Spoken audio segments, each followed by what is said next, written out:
Yo guys, what is going on? Blossom is back and welcome back to another episode of Top Drives. Today we are back with one of my favorite kind of Top Drives videos to make, and that is Top Drives tier lists. Today we're going to be entering the realm of my epics, but my maxed epics. I remember I did a video similar to this about 2 years ago where I reviewed every epic I had in my garage, and at the time I had about 70 epics in total, and now I'm only doing maxed out epics, and I have 70 maxed out epics. Now there are actually only 61 cars here because some of my epics are duplicates. So it's like the green Hellcat, I have 3 of those. The white Charger Hellcat, I have 3 of those. So we're not going to count duplicates. In terms of unique epics, I have 61 unique max epics and then 70 max epics in total. So today we're going to be ranking them. I have 5 ranks. The lowest rank is called Pernicious Ulcer. These are like the pain in my butt. These are the cars that I most likely maxed for a tri-series and never used again. Next up we have Random Rider. These are cars where they kind of have a purpose, but it's pretty rare, but there have been times where they've came in useful.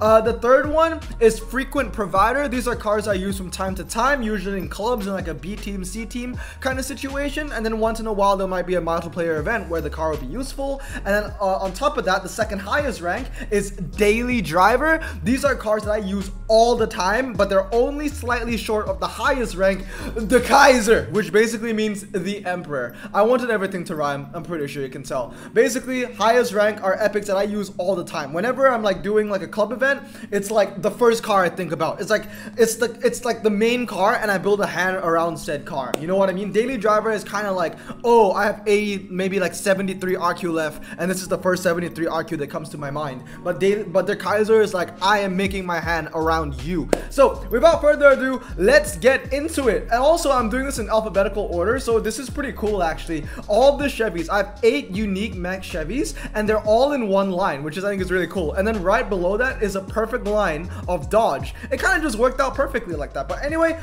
let's get into it. Hopefully you'll learn a thing or two from this as well. I love making this kind of videos, so let me know down in the comments below if you kind of like this series as well. I might do the same for legendaries, especially when I hit 100 legendaries. I might tier list all of them. But let's start off with Aston Martin. The first one is the CC100, definitely Daily Driver. The problem with the CC100 is that it isn't their Kaiser, is because it's RQ79 and the top speed just isn't high enough. I know it's high, but you know, when you're in that 79 range, you're kind of contesting with legendaries, and a lot of them kind of hit 190, 200 miles per hour, and this is a car that you kind of want to use for the test bowl and the 1 mile because it has amazing MRA. It also handles very well, but it's going to lose to cars like the Superlight and the Banana and kind of some other twisty cars in this RQ. I use the Aston Martin CC100 a lot, but it's not really a first team pick for me, so it's not getting the Kaiser. It's still a fantastic car though. Next up is the Dbs Carbon Black. This is a random rider. I use it from time to time, but the only time I actually really needed it was for In the Shadows. Outside of that, it's like, you know, when I have 67 RQ lying around, then maybe I'll use it. It's a nice little like magic trick, party trick, because not a lot of people have RQ 67s maxed. But aside from that, I don't use it too much. Next up is the Aston Martin V12 Zagato. That's a frequent provider.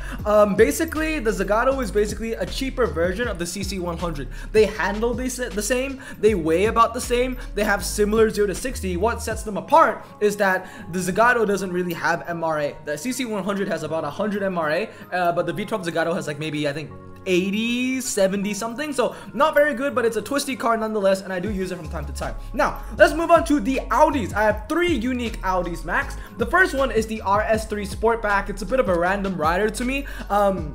Recently maxed this out for, what did I use it for? Oh, I maxed it out for the Lancia LC2. So I've only had a max RS3 for just about a month. Haven't used it too much. There's been no multiplayer event where I've needed it, and usually when I jump into clubs, I'm usually using the RS6 anyway, so it's a bit of a random rider for now. It might move up the ranks if I find more use for it. Next up is the Audi Rs4 Avant. That is a Pernicious Ulcer. Basically, this car, I maxed it out for the fat. That was it. I used it for the fat finals. I never used it again. There was one time I tried using it in clubs for like 4-wheel drive. It lost to everything, but the main reason why I used it was because I spent so much resources maxing it out. I want to get some use out of it. I gotta tell you though, my win ratio on the thing, not looking too good. Next one is my Audi Rs6. Now that's a daily driver. This is a car that I make hands around. Not only does it have the estate tag, it has amazing MRA, the 0 to 60 is good, the top speed is pretty high, the handling is still decent, although it's got a nerf twice. The first nerf was when it went from medium to low, and the second nerf was when it got its handling nerfed. But even with two nerfs, the Audi Rs6 is still a really good epic, so it is a daily drive for me. I still use it all the time. Next up is the Bentley Continental. That's a frequent provider for me. It's not really a car which I'll build hands around, but you know, when the time comes, it's a really good car to use when it is needed in. Also, it has won me 2 prize cars, the Bugatti Chiron, and what else did it win me? 2015. Oh yeah, it won me the LC2 and Chiron Sport, so that's pretty big. Next one is the BMW 335D. That is a pernicious ulcer. I never maxed that out. I mean, I haven't maxed out, but that was when it used to be an Ultra. It went up to Epic, and I have to be completely honest with you, I never use it. That 4-wheel drive, medium ground clearance, performance tire niche is really, really rare. If anything, I'd be using the E-Legend. The E-Legend is just better than the 335D. I never really use it. Next up is the 740D. The 740D is a frequent provider. This is my first maxed out standard tire epic, so I have a lot of sentimental value towards this car, but I have to be completely honest with you, it's nowhere above a frequent provider.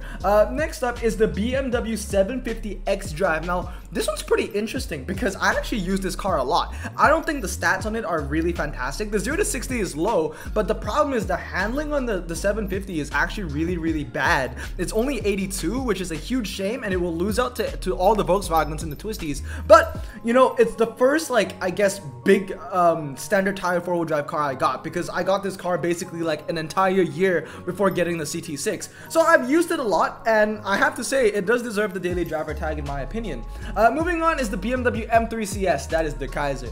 That is the Kaiser. It has the saloon tag, amazing handling, low 0 to 60, and basically in any dry saloon event, it will beat the Evo 10. It will beat the Evo 10, the Evo 8, the Evo 9, not the Evo 8 prize car, but the other Evo 8, the non-prize car one. The M3 CS is a staple, and I would recommend anybody to max it out. It's also a Blossom choice car. Next one is the M3 GTS. It's a random rider, unfortunately. It handles incredibly well, but ever since it went from medium to low, I barely ever use it. It's kind of weird because the Audi went from medium to low, but I still use it all the time. I guess it is the 4-wheel drive that's really helping it, and the great MRA, and the still decent handling. But the M3 GTS, I kind of don't use it because it's just a little crappier version of the M3 CS, and like I will always try and make space for the M3 CS. If I see that I have 74 RQ left remaining, I wouldn't put in the M3 CS. That wouldn't be the first thing I'll think about. The first thing I'll think about is I'll put in the M3 the M3 CS, and then try and make another car cheaper in RQ, if that makes sense. So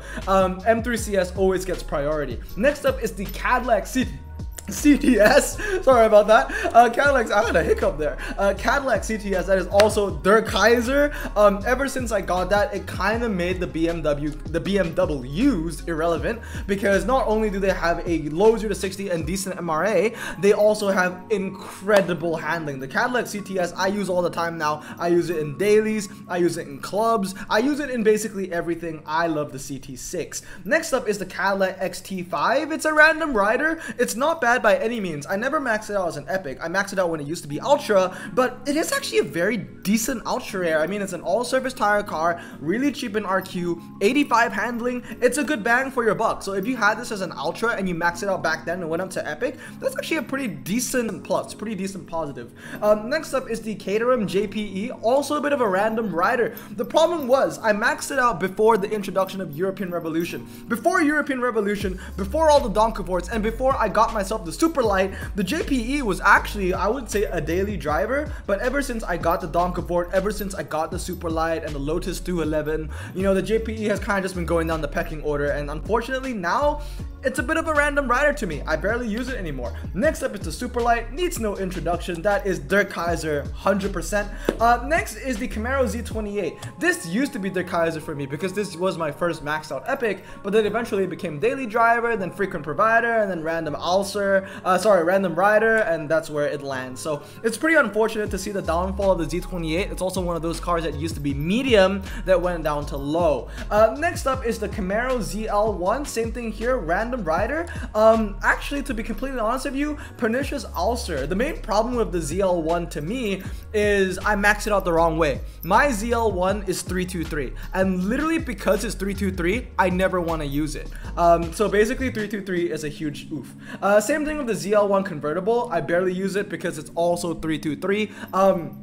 I maxed out both those Chevrolets for the Demon Finals back in 2018, early 2018. I think it was February 2018. So I didn't know that 233ing epics were the right move yet. So because of that, those two are my biggest regrets. Having those two 323 is a huge blow. I really wish I could switch them, but it's been over a year since Hutch talked about the retune update, and I have to be honest with you, I don't think we're ever getting it.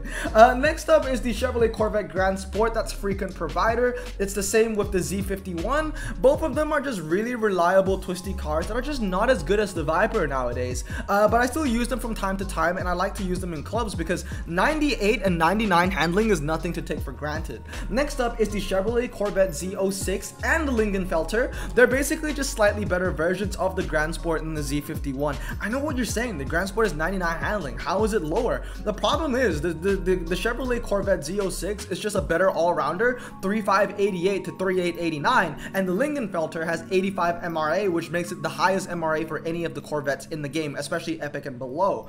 Next up is the Chevrolet Mirai, and I have to say, Chevrolet Mirai, Der Kaiser. Bro, one of the best RQ65s in the game. I know it hasn't changed stats from when it used to be Ultra to Epic, but I have to say, Mirai, it's probably the best 65 until European Revolution when they released the Peugeot. So yeah, the Chevrolet Mirai is a fantastic little beast. I use it all the time. One of the most niche categories is American Rain, because American Rain is literally just 3 cars: Cadillac CT6, Chevrolet Mirai, and the GMC Typhoon, or the GMC Cyclone. Sorry, the Cyclone's better than Typhoon, and we'll get to that in a bit because that's also in the list. Now, next up, let's talk about Dodge. The first one is the green Hellcat. It's a random rider. The only time the green Hellcat had shined for me was during the 177, during Silver Screen. Outside of Silver Screen, kind of useless. Next up is the wide body. The wide body is a frequent provider. I like to use it on fast circuits, but that's really the only thing I use it on nowadays. Basically just a fast circuit. Next up is the Dodge Charger Juice. Now this thing has won me a lot of prize cars. I think it's won me 3 prize cars now, and what makes it so special and more niche is that it has the American Frontier tag, and it's one of the better drag Dodges for American Frontier, because for Dodge, we all know the best Charger, the best dragster is the white Charger, and there's also the wide body and the green Hellcat. But when it comes to American Frontier, all those Dodgers are out of the equation, and you want to use the Charger Juice, which is a better version of the SRT Challenger concept, SRT8 Challenger concept. So the Charger Juice is a frequent provider. If there's an American Frontier event or a concept event, that's definitely the car to use. Now, next up is the Scat Pack. The Scat Pack is the pernicious ulcer, sorry, tongue twister over there. Honestly, the Scat Pack to me was more of a passion project. I just wanted to max it out because it was a Dodge, and I just wanted to finish the collection. That was about it. I never use it. Next is the Charger Hellcat. That is Der Kaiser. This thing I use all the time. Literally, it's won me prize cars. I use it in clubs literally daily. It's also very common in clubs because clubs always has what, saloon ×5 or 5-seater or rear-wheel drive, and whenever there's a drag, you want to use the Hellcat. I've also used it in multiplayer events a lot. It's won me carbon fibers, it's won me ceramic pack, so it's a fantastic little beast. Next up, it's the Dodge Viper Acr. It's a bit of a random rider. I'm actually using it right now in the current American Frontier event where I am undefeated 45-0, and the Viper Acr is playing a huge role in that. Next one is the Dodge Viper Gtsr concept. That's a daily driver. It has now won me 2 prize cars. Obviously, it just won me the FAP as well. Fantastic little beast, and like I said, it's just a slightly better version than the Corvettes. They're both 39 and they're both 88, but the Viper has better MRA. In fact, much better MRA. So much so that there's a 2 RQ difference with the same on-paper stats. Next up is the Viper SRT10. That's more of a frequent provider for me. It's won me 3 prize cars, so I can't put it any lower than a frequent provider, but outside of the 3 prize cars it's won me, I barely use the Viper SRT10, especially since I have 2 of the GTSR concepts now. Next up is the Donkavor D8 270 RS. This is the Kaiser for me. Fantastic little beast. This and the Superlight kind of go hand in hand, and it's basically just a much better version of the Caterham JPE. Next up is the Ford Raptor. The Ford Raptor is also the Kaiser for me because I don't have the American Frontier Ford Raptor. If I had the American Frontier Ford Raptor and I had that max, that would be the Kaiser, and then the old Ford Raptor is probably going to be daily driver, but because I don't have that, I still use the Ford Raptor all the time.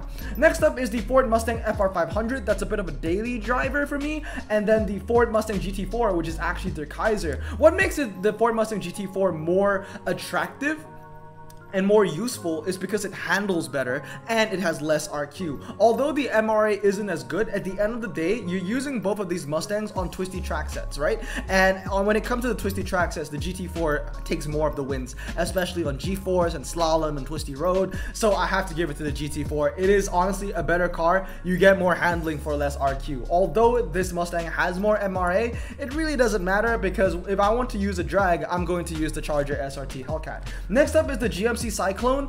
Is going to be daily driver for me. I still use it all the time, but ever since I got the Cadillac CTS, I've been leaning towards that because the CT6 has ABS and traction control, something that the Cyclone doesn't have. I think the Cyclone has traction but no ABS, or the other way around.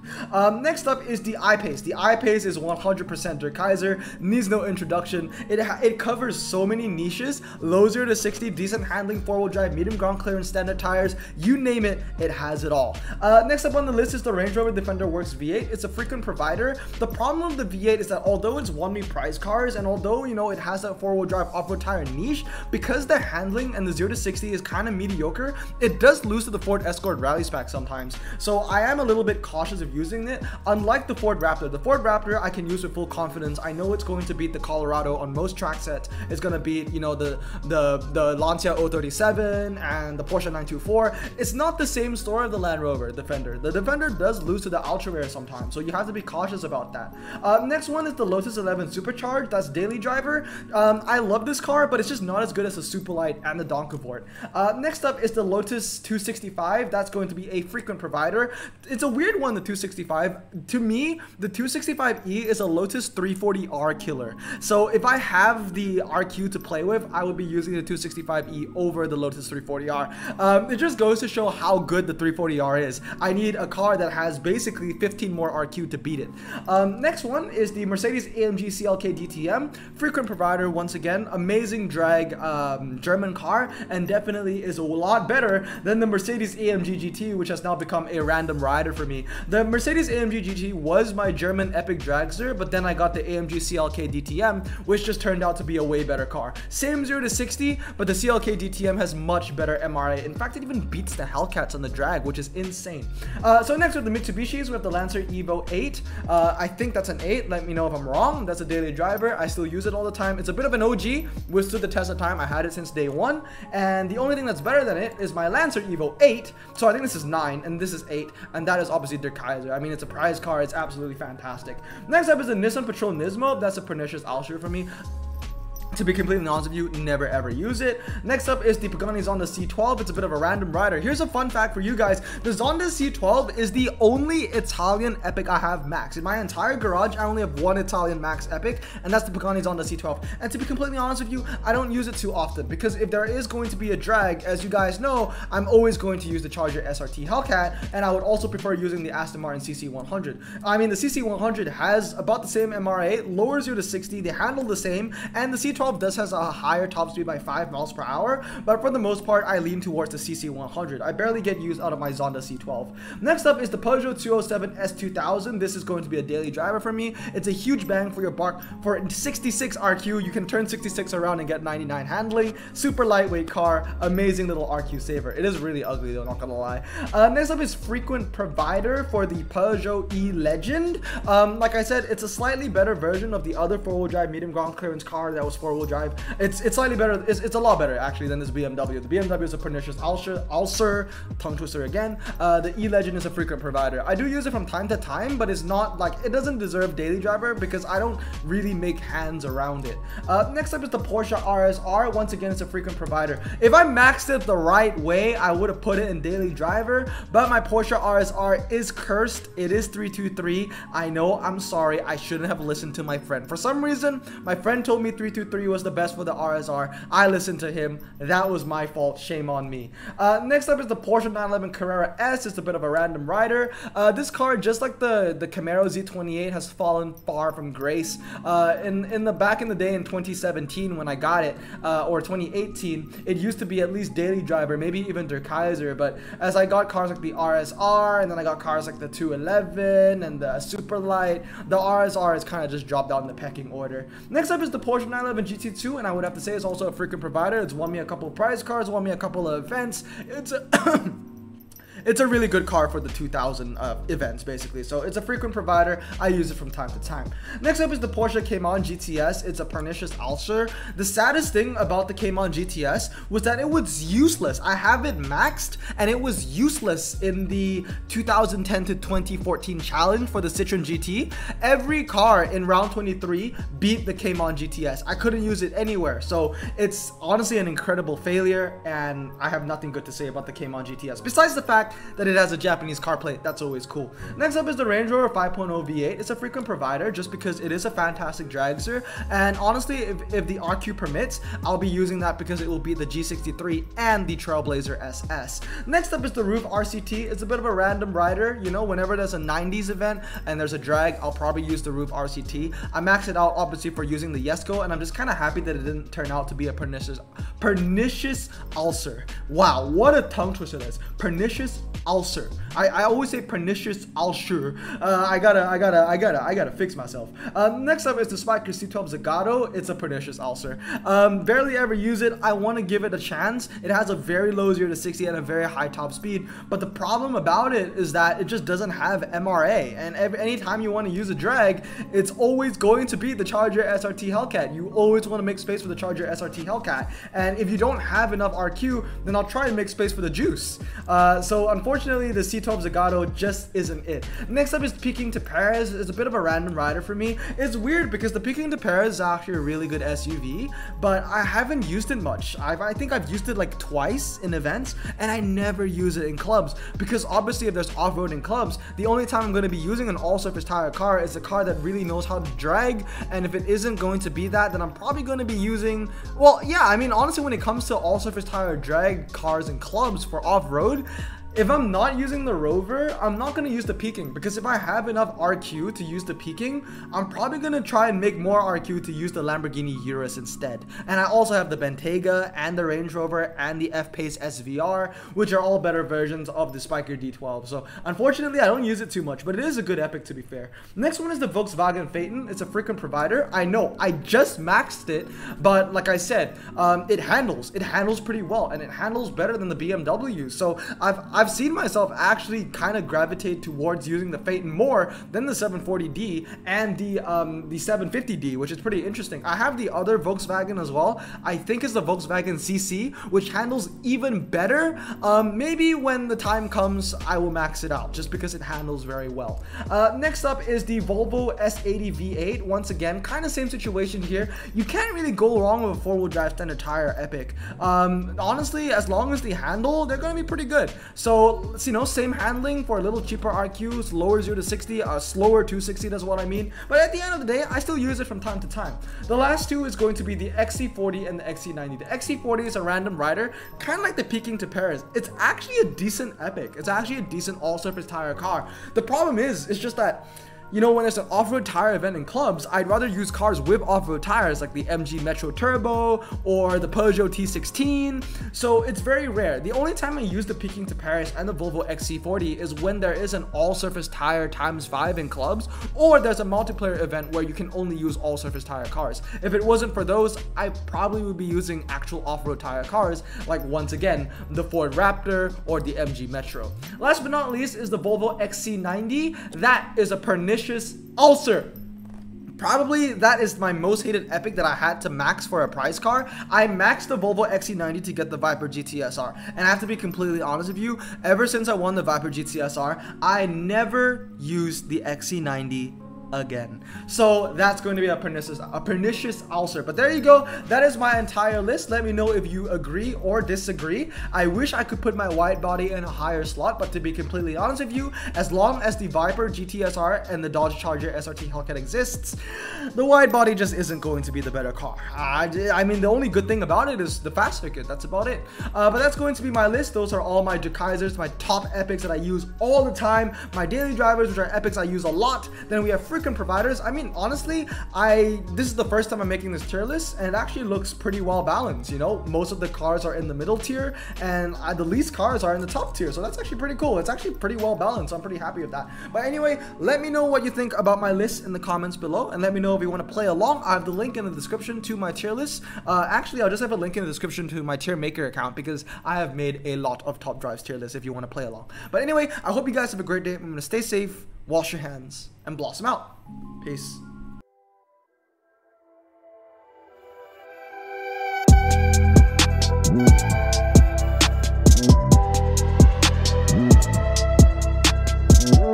I bring the toast in the back and we going berserk with the guns on the rack, and we taking account to the sound of the crack. Running from us with the pop and the, cause we're making the moves and the sound of the P. Calling the shots, a bitch looking at me, and we taking account to the flow in the back with the drop in the cash. You know this ain't a prank. Moving like water, talking with fire. Bounce back on the cover to mama's desire. Keep riding the flames like a man on a mission. Rejected again, but you better go listen. Pop up at Billy, run out the Billy. My face on the boards and you all gonna see me. I whip my wrist to look guys, it's Yachty. Flexing the club, something sincerely Louis. Hey.